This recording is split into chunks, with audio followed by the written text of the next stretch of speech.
By the end of this video, you're going to know exactly what not to say to the narcissist if you want to remain empowered. This is going to be good. Let's dive in.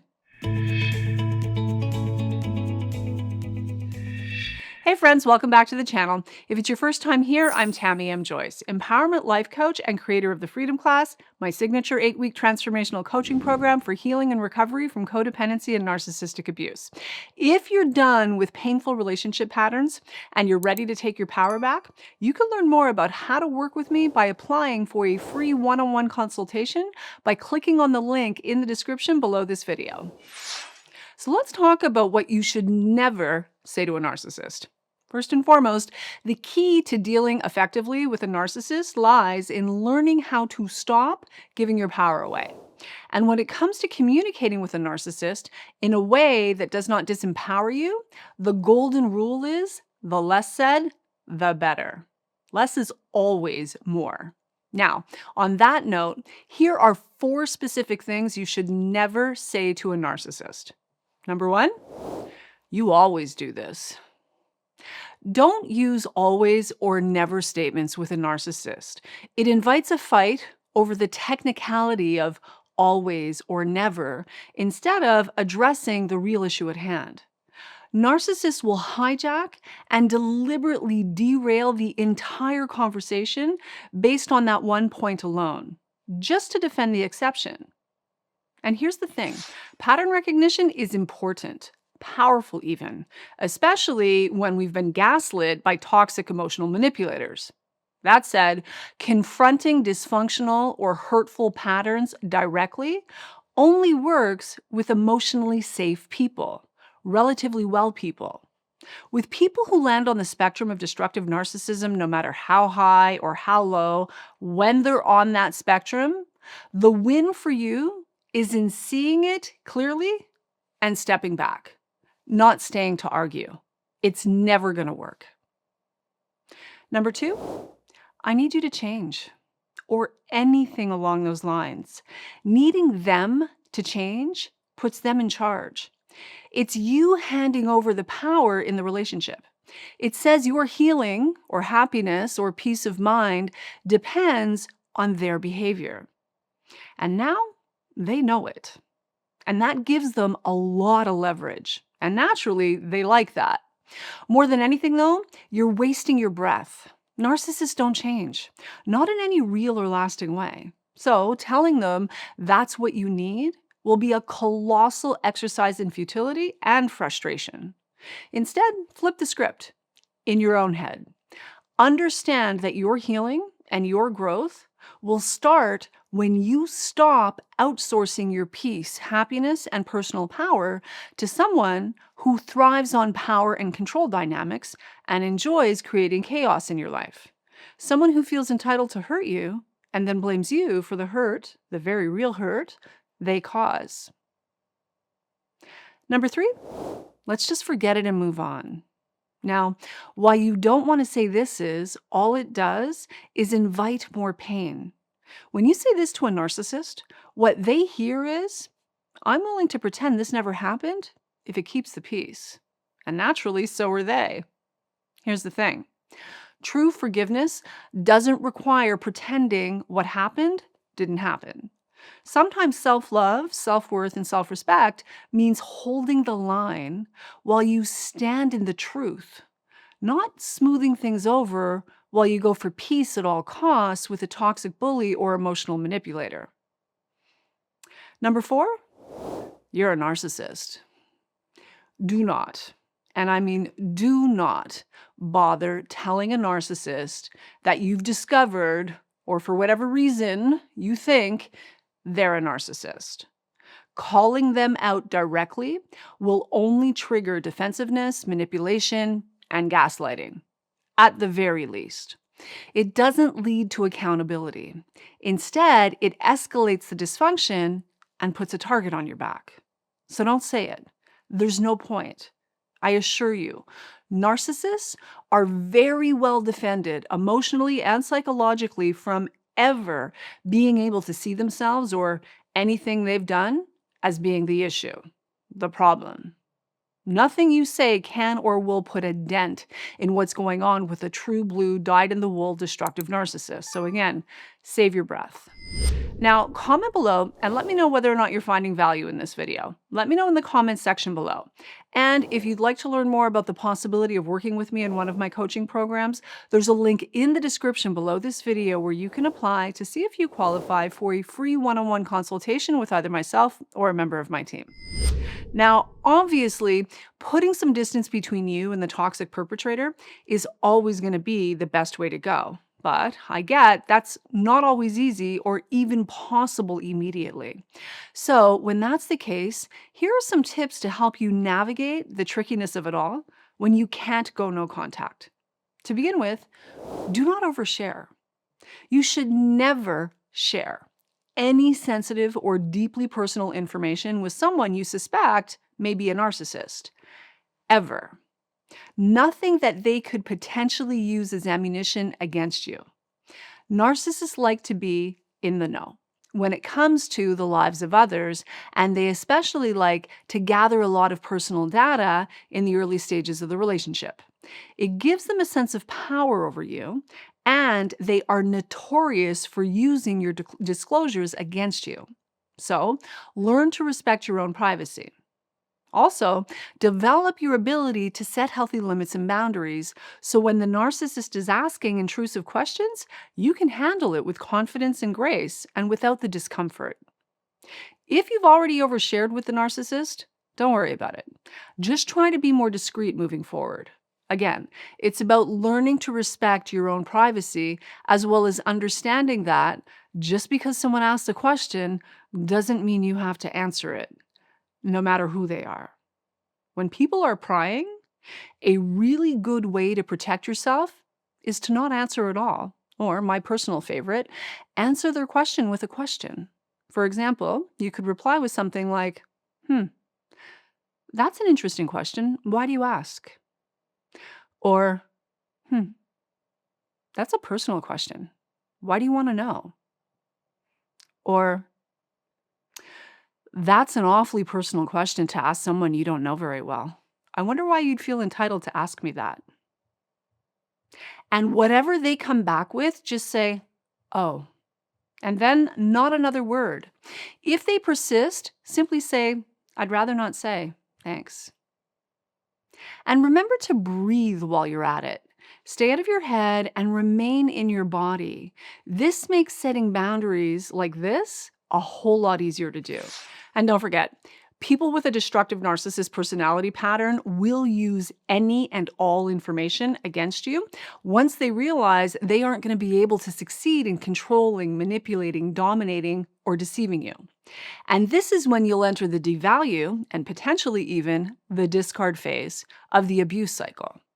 When all bets are off, they'll see whatever it takes to paint you the villain and themselves the victim, no matter how untrue, cruel, or bizarre their narrative may be. So, the last thing you want to do is give them any ammunition to twist, distort, and use against you at a later date by sharing anything with them unnecessarily. Also, avoid saying anything critical. If you want to avoid unnecessary pain, drama, and trauma, narcissists are highly sensitive to any perceived criticism, so you want to remember that. So, saying anything to a narcissist that can be perceived as critical, or worse yet, disrespectful in their eyes, you want to avoid it at all costs, even if you think you're just trying to communicate openly or give some constructive criticism in the hopes of being helpful, finding some kind of middle ground or resolution. Don't bother. It's not going to end well. And whatever you do, never say anything humiliating to the narcissist on purpose. It can be tempting to do so for sure, but it's never worth it. So save your breath and your energy for more important things. Even covert narcissists have overinflated egos that are super sensitive. Although they work really, really hard to hide that with their meek and demure persona, that's what's really going on behind the mask. They can take even the most innocent comment in passing and turn it into a slight or an insult. especially if your innocent comment in passing happens to bump up against something they know deep down is true about themselves, but aren't willing to look at, acknowledge, or deal with. So, talk about the weather or how yummy dinner is. Don't go any deeper than that, and you'll be much better off. Now, in my view, another important point is to stay in your integrity. In other words, no selling your soul to the devil. No going along just to get along. Do not agree with something that you fundamentally do not agree with or something that you know is not true. Now, that said, you also want to choose your battles wisely. Sometimes the most powerful thing that you can say to a narcissist is nothing at all. You should never say anything that compromises your values, your integrity, or your boundaries just to appease the narcissist. Neither should you ever say anything that shows that you're backing down from your own moral standard, your principles, your dignity, your personal integrity, sense of self-respect, or your personal truth for that matter. If need be, say nothing, but do not sell your soul just to keep the peace. That is a slippery slope and one that gets progressively worse, not better over time. Better you should stand firmly grounded in and aligned with your personal integrity from the get-go. They may not like it, but you don't have to care. And on that note, whatever you do, show no fear. You should never say anything that shows you're afraid of them, even if on some level you may be. Narcissists are toxic emotional bullies and predators. Showing fear isn't going to help you. Instead, maintaining a posture of calm, cool, collected, detached observation, in so much as you're able, is the way you want to go. Remain non-emotional to the best of your ability. Bored even. Completely flat. But zero fear. And watch them back off faster than they might have otherwise. Now, that said, if there's a reason to be afraid for your personal safety, then please leave the situation as soon as possible. Immediately if you can. And do not go back. That's not showing fear, that's being smart. Another thing, don't capitulate. You should never say anything that sends the message that you're willing to stand still and allow yourself to be mocked, bullied, criticized, lied to, or lied about, or otherwise abused by the narcissist and their enabling little entourage. Now, of course, the easiest way to not capitulate is to establish no contact. Nothing sends the message that you're not playing more clearly than the radio silence produced by your complete absence. But again, I totally get that it's not always possible or even feasible immediately. So in the interim, your best strategy for not capitulating with the narcissist is to get really good and strong at setting healthy limits and boundaries. And if you want to really master the art of setting healthy limits and boundaries, even with the most difficult people in your life, you can check out my new program, Boundary Brilliance, by clicking on the link in the description below this video. Next, learn to negotiate well. When it comes to the things you should never say to a narcissist, consider up-leveling your negotiating skills. This is a relationship dynamic where it's always going to be in your best interest to never reveal what you want and even what you don't want for that matter. Given the opportunity, a narcissist will use this information against you and make sure that you get the exact opposite of what you want, and they'll enjoy it.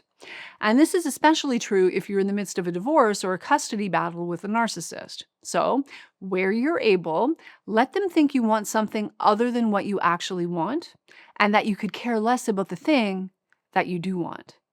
And if it's at all possible, let them think that the end result is their idea.